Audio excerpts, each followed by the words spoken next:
अस्सलाम वालेकुम जी। उम्मीद है आप तमाम लोग खैरियत से होंगे। मेरा नाम मोहम्मद उमर खान है और आप देख रहे हैं दी लॉ चैनल। इस चैनल पर गुफ्तगू करते हैं हम लॉ, लैट, लॉ गैट और LLB 5S के हवाले से। तो अगर आप नए कैंडिडेट हैं, नए स्टूडेंट हैं, इस चैनल पर पहली बार तशरीफ लाएँ तो इस चैनल को ज़रूर सब्सक्राइब करें ताकि इस तरह की मजीद अपडेटेड और लेटेस्ट वीडियोज़ हम आप तमाम कैंडिडेट्स की खदमत में बर वक्त शेयर कर सकें।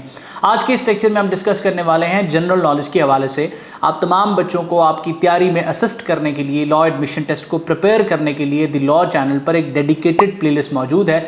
आप सिंपली प्लेलिस्ट के सेक्शन में जाएंगे। ये जो प्लेलिस्ट आपको नजर आ रही है, इसमें लॉ एडमिशन टेस्ट की प्रिपरेशन के हवाले से हमने मुख्तलिफ सब्जेक्ट्स को लेक्चर्स के थ्रू कवर किया हुआ है। तो अगर आप लॉ चैनल को यूज करना चाहते हैं अपनी लॉ एडमिशन टेस्ट की तैयारी के लिए, तो आप इस प्लेलिस्ट को लाजमी विजिट करें और इसमें मौजूद हर लेक्चर आप तमाम लोगों को आपकी तैयारी में असिस्ट करेगा। आज का हमारा लेक्चर जनरल नॉलेज के हवाले से है। जनरल नॉलेज के हम MCQs को डिस्कस करने वाले हैं। मैंने मुख्तलिफ सब्जेक्ट्स के हवाले से जो इंपॉर्टेंट क्वेश्चन हैं वो इस चैनल पर वक्तन फवक्तन शेयर किए हैं ताकि आप तमाम बच्चे उन लेक्चर से असिस्टेंस ले सकें और अपनी तैयारी को मजीद बेहतर कर सकें। तो आज का लेक्चर उसी सीरीज को कंटिन्यू कर रहा है जिसमें हमने इंपॉर्टेंट MCQs को डिस्कस करना है जनरल नॉलेज के सब्जेक्ट के हवाले से। इस वीडियो में मजीद आगे बढ़ने से पहले मैं आप तमाम बच्चों को बताता चलूं कि वो लोग जो इस लेक्चर को देखते हैं वो कहते हैं कि जी हमें कोई फ्री PDF चाहिए जहां से हम मुख्तलिफ सब्जेक्ट्स को प्रिपेयर कर सकें। वो PDF इंग्लिश के हवाले से हो सकता है, जनरल नॉलेज के हवाले से हो सकता है, पाकिस्तान स्टडीज के हवाले से हो सकता है, SS के हवाले से हो सकता है।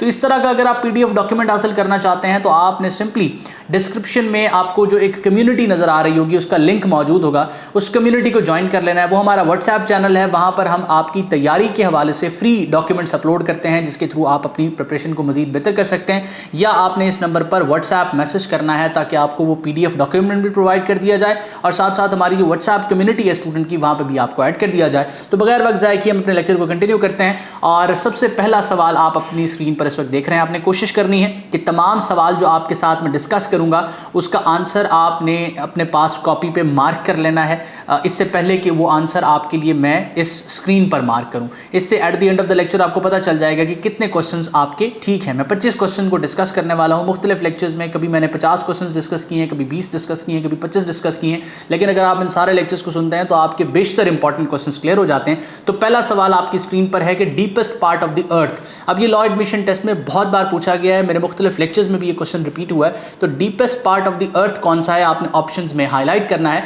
अगर आपने ऑप्शंस को रीड आउट करने के बाद मरियाना ट्रेंच को हाईलाइट किया है तो आपका जवाब जो है वो बिल्कुल दुरुस्त है। ऑप्शन सी मरियाना ट्रेंच जो है वो इसका दुरुस्त जवाब है। आपने कोशिश करनी है कि जो क्वेश्चन मैं यहां से डिस्कस करूं इससे रिलेटेड जो क्वेश्चन हैं वो आपने इंटरनेट पे सर्च करने हैं। अपार्ट फ्रॉम दैट कुछ असाइनमेंट्स मैं आपको दूंगा किसी क्वेश्चन को डिस्कस करते हुए, वो आपने गूगल पे सर्च करके कमेंट सेक्शन में मुझे बताना है उसका आंसर। उसके बाद सेकंड क्वेश्चन है कि the second largest continent by area. अब मैं आप लोगों को मुख्तलिफ लेक्चर्स में बताता रहा हूं कि जो कॉन्टिनेंट्स है यहां से आपसे क्वेश्चंस पूछे जा सकते हैं। 4 से 5 क्वेश्चंस अगर आप प्रिपेयर करते हैं तो कॉन्टिनेंट्स वाला सेक्शन आपका कवर हो जाता है। अब यहां सेकंड लार्जेस्ट कॉन्टिनेंट इसने पूछा है और एरिया के पर्सपेक्टिव से पूछा हुआ है। अब एरिया से हट के पॉपुलेशन के पर्सपेक्टिव से भी पूछा जा सकता है और इससे हट के सेकंड लार्जेस्ट का पूछा गया। हो सकता है कि आपसे सिर्फ और सिर्फ लार्जेस्ट का पूछ लिया जाए। तो सेकंड लार्जेस्ट कॉन्टिनेंट एरिया के हवाले से कौन सा है, आपने ऑप्शंस को रीड आउट करने के बाद मार्क करना है। अगर आपने अफ्रीका को as a correct answer mark किया है तो आपका जवाब जो है वो बिल्कुल दुरुस्त है। उसके बाद नेक्स्ट क्वेश्चन आप अपनी स्क्रीन पर देख सकते हैं। The largest copper producing country is. Options को रीड आउट करके करेक्ट आंसर आपने मार्क करना है। लॉ एडमिशन टेस्ट में बहुत बार ये क्वेश्चन भी पूछा जा चुका है, रिपीटेड क्वेश्चन है। इससे कनेक्टेड एक और चीज देखें कि मुख्तलिफ किस्म के जो प्रोड्यूसर्स हैं दुनिया में, जिस तरह से टी का प्रोड्यूसर आपसे पूछा जा सकता है, ऑयल का प्रोड्यूसर पूछा जा सकता है, तो उनके बारे में क्वेश्चन आपने प्रिपेयर कर लेने। अब यहां हमसे पूछा गया है कि कॉपर कौन सा जो है वो कंट्री सबसे ज्यादा प्रोड्यूस करता है। तो ऑप्शंस को रीड आउट करने के बाद अगर आपने ऑप्शन सी चाइल को जो है वो दुरुस्त आंसर के तौर पे मार्क किया है तो आपका जवाब जो है वो बिल्कुल दुरुस्त है। उसके बाद नेक्स्ट क्वेश्चन की तरफ हम चलते हैं। The longest river in the world is. अब लॉन्गेस्ट रिवर से रिलेटेड भी सवाल बार बार लॉ एडमिशन टेस्ट में पूछा जाता है। अगर आपने लॉन्गेस्ट रिवर के तौर पे नाइल को as a correct option mark किया है, नाइल रिवर, तो आपका जवाब जो है वो बिल्कुल दुरुस्त है। Nile river is the longest river in the world. उसके बाद नेक्स्ट क्वेश्चन की तरफ हम चलते हैं। Smallest island of the world is. अब स्मॉलेस्ट आइलैंड के हवाले से पूछा जा रहा है। यहां पर आपसे आइलैंड से रिलेटेड, लार्जेस्ट आइलैंड से रिलेटेड क्वेश्चन भी किया जा सकता है। तो बिशप रॉक जो है वो स्मॉलेस्ट आइलैंड है इन द वर्ल्ड। उसके बाद deserts are divided into how many main types. अब इससे कनेक्टेड क्वेश्चन जो पूछा जाता है वो आपसे लार्जेस्ट डेजर्ट के बारे में पूछा जाता है। तो अब डेजर्ट्स की जो कैटेगरीज है मेन, वो उसको कितनी कैटेगरीज में डिवाइड किया गया है, वो कितनी टाइप्स में डिवाइडेड है, यहां पर ये पूछा जा रहा है। तो आपने ऑप्शन करेक्ट के तौर पे 4 को मार्क किया है तो आपका जवाब बिल्कुल दुरुस्त है। अब डेजर्ट की वो कौन सी 4 मेन टाइप्स हैं वो आपने सर्च करके कमेंट सेक्शन में मुझे बताना है। ये आपकी एक बेसिक असाइनमेंट है। उसके बाद अच्छा, वो तमाम बच्चे जो लॉ एडमिशन टेस्ट को प्रिपेयर कर रहे हैं और चाहते हैं कि किसी एक सिंगल रिसोर्स पर रिलाई करके वो प्रिपेयर कर लें, उस सिंगल रिसोर्स में उनको वीडियो लेक्चर्स भी दिए जाएँ, नोट्स भी दिए जाएँ, उनके टेस्ट भी कंडक्ट किए जाएँ, उनको टीचर भी अवेलेबल हो, उनके एसेज और पर्सनल स्टेटमेंट्स को चेक भी किया जाए, उनको फीडबैक भी प्रोवाइड किया जाए और मुकम्मल तरीके से लैट को प्रिपेयर करवाया जाए, तो आप हमारा कोर्स ज्वाइन कर सकते हैं। इस कोर्स में ये तमाम की तमाम चीज़ें आपको दी जाती हैं। इस कोर्स के बारे में मजीद इन्फॉर्मेशन लेने के लिए, इसके डेमो लेक्चर्स के क्लिप हासिल करने के लिए, या प्रीवियसली जो बच्चे इस कोर्स से प्रिपेयर कर चुके हैं उनके फीडबैक देखने के लिए आप इस नंबर पर रब्ता कर सकते हैं। व्हाट्सएप मैसेज आपने करना है, तमाम की तमाम डिटेल्स आपको इस कोर्स के हवाले से प्रोवाइड कर दी जाएंगी। इससे हट के अगर आप प्रिपेयर करना चाहते हैं तो आप हमारे यूट्यूब चैनल की प्लेलिस्ट से, जिसको मैंने इनिशियली हाईलाइट किया है, उससे भी प्रिपेयर कर सकते हैं। नेक्स्ट क्वेश्चन की तरफ हम चलते हैं। ये अब वर्ल्ड वॉर से रिलेटेड है, वर्ल्ड वॉर 2 का पूछा गया है और ये वर्ल्ड वॉर 2 कब एंड हुई है इसके बारे में आपसे सवाल किया जा रहा है। आपने किसी भी चीज़ की ज़्यादा डिटेल में नहीं जाना, आपने उसको ओवरव्यू करना है, आपको मैक्सिमम चीज़ों का बेसिक नॉलेज होना चाहिए। अब ये वर्ल्ड वॉर 2 से रिलेटेड जो क्वेश्चन है ये कब एंड हुई है, तो इसका मतलब ये कि आपने वर्ल्ड वॉर 1 से रिलेटेड भी मुख्तलिफ फैक्ट्स को प्रिपेयर कर लेना है। तो वर्ल्ड वॉर 2 जो है 1945 में एंड हुई है। उसके बाद what is the capital of Saudi Arabia. अब कैपिटल्स और करेंसीज से रिलेटेड, फॉर्म ऑफ गवर्नमेंट से रिलेटेड बहुत से क्वेश्चंस पूछे जाते हैं। आपने लिस्ट ऑफ कंट्रीज प्रिपेयर करनी है जिसमें 20 ऐसे ममालिक होने चाहिए जो दुनिया के बड़े ममालिक की फहरिस्त में भी आते हैं और ऐसे ममालिक हैं जो दुनिया पर एक इम्पैक्ट रखते हैं। अब उन्हीं ममालिक से रिलेटेड आपने capital, currencies, form of government और मुख्तलिफ चीज़ें प्रिपेयर कर लेनी है। अब बहुत से ममालिक का तो तज़किरा इसी लेक्चर में हो गया होगा, इससे हट के मुख्तलिफ और लेक्चर्स में मैंने बातचीत की है, लेकिन कमेंट सेक्शन में आप अपनी लिस्ट जरूर शेयर करेंगे ताकि आप दूसरों की प्रोवाइडेड लिस्ट से सीख सकें और दूसरे आपकी उन लिस्ट ऑफ कंट्रीज जो प्रोवाइड करेंगे उससे सीख सकें। तो यहाँ कैपिटल ऑफ सऊदी अरेबिया की बात की गई है, तो ऑप्शन के तौर पे, करेक्ट ऑप्शन के तौर पे रियाद को आपने सिलेक्ट किया, ऑप्शन सी, तो आपका जवाब बिल्कुल दुरुस्त है। उसके बाद नेक्स्ट क्वेश्चन आप अपनी स्क्रीन पर देख सकते हैं कि what is the official currency of Italy. तो ऑफिशियल करेंसी ऑफ इटली जो है वो यूरो है, ऑप्शन सी। उसके बाद which country is known as the mother of parliaments. Mother of parliaments जो है वो यूके, यूनाइटेड किंगडम को कहा जाता है। उसके बाद नेक्स्ट क्वेश्चन आप देख सकते हैं कि Lufthansa is the national airline of which country. तो Lufthansa is the national airline of Germany, option B. उसके बाद which country is known as the land of 1000 islands. अब land of 1000 islands, land of rising sun, इस तरह के questions पूछे जाते हैं। आपने लैंड ऑफ 1000 लेक्स, ये अब 3 मैंने आपको फैक्ट्स बता दिए। एक यहाँ डिस्कस कर रहे हैं कि लैंड ऑफ 1000 आइलैंड्स कहा जाता है इंडोनेशिया को। लैंड ऑफ राइजिंग सन किसको कहा जाता है, लैंड ऑफ 1000 लेक्स किसको कहा जाता है, ये आपने सर्च करके कमेंट सेक्शन में मुझे बताना है। उसके बाद नेक्स्ट क्वेश्चन की तरफ हम बढ़ते हैं। अच्छा, नेक्स्ट क्वेश्चन की तरफ बढ़ने से पहले आप तमाम बच्चों को मैं मुतारफ़ करवा दूं कि एलिमेंट्स ऑफ लैट का 10वां एडिशन मार्केट में आ चुका है। वो तमाम बच्चे जो अगस्त और उसके बाद वाले लॉ एडमिशन टेस्ट को प्रिपेयर कर रहे हैं, वो बच्चे अपनी तैयारी के लिए एलिमेंट्स ऑफ लैट के 10वें एडिशन पर अप्लाई कर सकते हैं। अगर आपके पास इससे पहले वाला कोई एडिशन है उससे भी प्रिपेयर किया जा सकता है, वो तमाम एडिशन रेलिवेंट हैं। लेकिन अगर आपने अभी लेटेस्ट खरीदना है तो कोशिश करनी है कि आपको 10वां एडिशन मिले।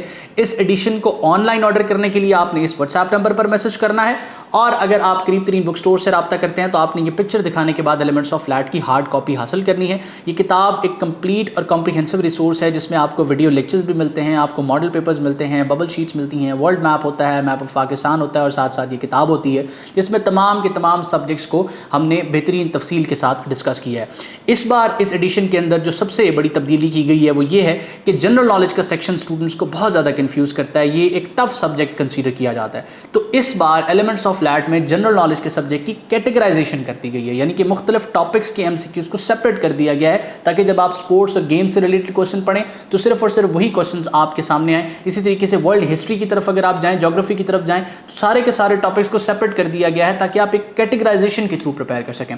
इसके बाद नेक्स्ट क्वेश्चन की तरफ हम चलते हैं। The Shimla agreement between India and Pakistan was signed in which year. अब बहुत से ऐसे क्वेश्चंस हैं जो डेट्स पर मुश्तमिल होते हैं, ऐसा नहीं कि आपने ज़्यादा जो है वो इवेंट्स की डेट को याद रखना है। अगर पाकिस्तान स्टडीज़ की तरफ आते हैं, अब ये क्वेश्चन जो है वो पाकिस्तान हिस्ट्री से रिलेट कर रहा है, तो चंद ऐसी चीज़ें हैं जिनकी डेट्स के बारे में आपको लाजमन पता होना चाहिए। अब यहाँ जो दुरुस्त ऑप्शन है वो 1972 है, ऑप्शन सी को आपने मार्क कर लेना है। उसके बाद which is the oldest continuing monarchy in the world. अब oldest continuing monarchy in the world जो है वो जापान है, ऑप्शन ए जो है वो दुरुस्त इसका आंसर है। उसके बाद नेक्स्ट क्वेश्चन की तरफ हम चलते हैं कि विच is the largest gulf in the world. तो लार्जेस्ट गल्फ जो है, अब ये क्वेश्चन लॉ एडमिशन टेस्ट में बहुत बार पूछा गया है, लार्जेस्ट गल्फ जो है वो गल्फ ऑफ मैक्सिको है, ठीक है। उसके बाद नेक्स्ट क्वेश्चन है, the Oscar awards are related to which field. तो ऑस्कर अवार्ड्स जो हैं वो किस फील्ड से रिलेटेड हैं, वो फिल्म से रिलेटेड हैं। उसके बाद नेक्स्ट क्वेश्चन की तरफ हम जाते हैं कि what does a camel store in its hump. अब सबसे पहले तो आपने जाके इंटरनेट पे सर्च करना है कि कैमल का ये जो हम्प है ये कहाँ पर होता है। अब हम्प में कैमल क्या स्टोर करता है, हम्प में कैमल स्टोर करता है जी फैट, ऑप्शन ए। उसके बाद OIC स्टैंड्स फॉर, अब ये रीजनल जो ऑर्गेनाइजेशंस हैं हमारी, इनसे रिलेटेड भी आपसे सवाल पूछे जाते हैं। OIC को हम डिस्कस कर रहे हैं, आपने कोई 4 और रीजनल ऑर्गेनाइजेशंस का नाम जो है वो कमेंट सेक्शन में मुझे बताना है जिनका पाकिस्तान मेंबर है। उसके बाद OIC stands for organisation of Islamic cooperation, option D इसका दुरुस्त जवाब है। नेक्स्ट क्वेश्चन की तरफ हम जाते हैं, the wall street is in dash, New York, New York इसका दुरुस्त जवाब है। ये भी लॉ एडमिशन टेस्ट में पूछा गया है। Sunlight is the great source of vitamin D. अच्छा, अब ये जो क्वेश्चन है ये आपका एवरीडे साइंस से रिलेट कर रहा है। जो जनरल नॉलेज का सेक्शन है उसमें कंप्यूटर से रिलेटेड क्वेश्चन भी पूछे जाते हैं, उसमें एवरीडे साइंस के बेसिक क्वेश्चन भी पूछे जाते हैं, वर्ल्ड हिस्ट्री के क्वेश्चंस भी उसके अंदर इंक्लूडेड होते हैं।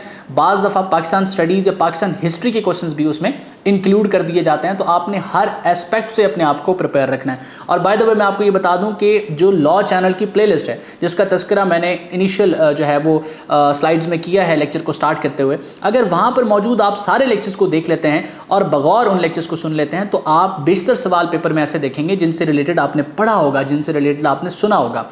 क्वेश्चंस अनसीन आपके सामने नहीं आएंगे। उसके बाद the picture on the back of 50 rupee note, Pakistani note is of. अब पाकिस्तानी जो 50 रुपए का नोट है उसकी बैक साइड पे जो तस्वीर है वो किसकी है, तो कराक्रम रेंज की तस्वीर है, ऑप्शन ए। उसके बाद Attabad lake was form due to landslide in 2010। अब यहाँ पर उसका बैकग्राउंड बताया गया है कि 2010 की लैंडस्लाइड के बाद अताबाद लेक जो है वो बनी है। अब वो लोकेटेड कहाँ पर है, it is located in option A Hunza valley. उसके बाद नेक्स्ट क्वेश्चन आप देख सकते हैं कि Pakistan and China signed synonym park boundary agreement on 1963, इसका दुरुस्त जवाब है। मैंने आपको बताया कि आपने डेट्स के हवाले से बहुत से बच्चे कंफ्यूज होते हैं कि 1972, 1963, इसके अलावा 1965, ये डेट्स कैसे हमने स्पेसिफिक इवेंट के हवाले से याद रखनी है। तो आप कोई से 15 से 20 ऐसे इवेंट्स, एक तो सबसे बड़ी चीज़ ये है कि अगर आप क्रोनोलॉजिकली चीज़ों को पढ़ते हैं, समझ के पढ़ते हैं, बैकग्राउंड से वाकिफ होकर पढ़ते हैं, डिस्क्रिप्टिवली चीज़ों को याद करते हैं, तो डेट्स आपको कभी भी नहीं भूलेंगी। आपको पता होगा कि 1906 में क्या वाक़या हुआ है, 1913 में क्या वाक़या हुआ, 1920 में क्या वाक़या हुआ और क्यों हुआ, उसका पस मंजर क्या था, उसके बाद क्या हुई हैं चीज़ें। लेकिन इन केस एक बच्चे के पास इतना डिटेल में वक्त नहीं है, इतना जो है वो उसके पास कॉम्प्रिहेंसिव टाइम नहीं है, तो फिर आपने कोशिश करनी है कि इंपॉर्टेंट चीज़ों के एटलीस्ट आपको ईयर ज़रूर याद होने चाहिए। अगर आप, अब ये एग्रीमेंट डेफिनेटली बात है 1963 में, इसकी कुछ स्पेसिफिक डेट होगी ना, लेकिन अगर आप वो डेट स्पेसिफिक याद नहीं कर सकते तो आपको ईयर ज़रूर याद होना चाहिए। ये अगर सीनो पार्क बाउंड्री एग्रीमेंट को याद किया जा सकता है तो 1963 को भी याद किया जा सकता है। उसके बाद which is the most prominent example of rabi crop. अब रबी और खरीफ दो जो है वो किस्म की क्रॉप्स होती हैं पाकिस्तान में। आपने दोनों को सर्च आउट करना है कि ये जो है वो कब बोई जाती हैं और कब काटी जाती हैं। तो रबी क्रॉप की जो है वो जो मोस्ट प्रोमिनेंट एग्जांपल है ऑप्शंस में से वो वीट है, ऑप्शन सी। उसके बाद लास्ट क्वेश्चन आपकी स्क्रीन पर कि which ocean is called herring pond. तो हेरिंग पाउंड जो है वो कहा जाता है अटलांटिक ओशन को, ऑप्शन सी अटलांटिक ओशन। तो ये हमारा लेक्चर था जिसमें हमने जनरल नॉलेज के 25 इंपॉर्टेंट क्वेश्चंस को डिस्कस किया है। आपने कोशिश करनी है कि द लॉ चैनल की कम्युनिटी को आप व्हाट्सएप पे ज्वाइन करें, डिस्क्रिप्शन में आपको लिंक मिल जाएगा। इसके अलावा इस चैनल को सब्सक्राइब करके बेल आइकन को प्रेस कर लें ताकि तमाम की तमाम वीडियोज़ जो हम लैट की प्रिपरेशन से रिलेटेड और लॉ के हवाले से अपलोड करें वो आप तमाम बच्चों को बर वक्त मिलती रहें। अल्लाह आपका हामी और नासिर हो। हमेशा आप तमाम बच्चों की कामयाबी के लिए दुआ गो। उमर खान और उसकी टीम। अल्लाह हाफ़िज़।